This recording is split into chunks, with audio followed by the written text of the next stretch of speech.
Good morning, good morning, good morning.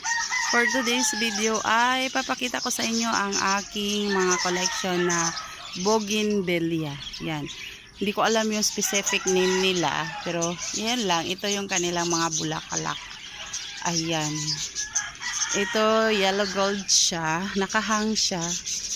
So, yellow gold. Ayan. So, nakahang lang siya. Ito, oh. Yan. Sila, meron din akong red.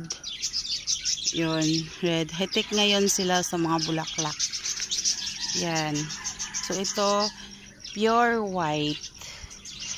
Yan. Ito siya, parang, yung millions siya. Yan, oh. Ganyan, oh. Kulay na pink. Super maganda sila. Ito din, kulay na pink, pero malalaki, medium size yung kanyang mga bulaklak. Ayan. Maganda siya. Ito, red. Yan.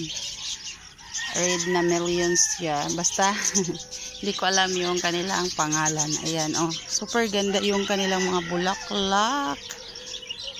Yan. Lahat sila ngayon ay namulaklak. Yan. Yung iba ay hindi pa fully bloom at yung iba naman ay nag-bloom na talaga. Yan. May nakahang, may nakapat, DIY lahat yung iba, DIY na pot ang ginamit ko, mga mineral water lang. Meron din namang nakapat talaga na sa paso talaga na maganda. Ayan. Ayan, so kailangan ng nila yung full sun at saka water, yun.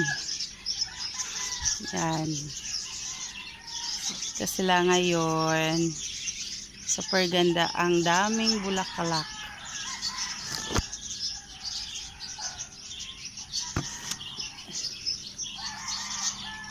That's all. Thank you for watching. Please subscribe my YouTube channel, Malu the Gardenera Vlog.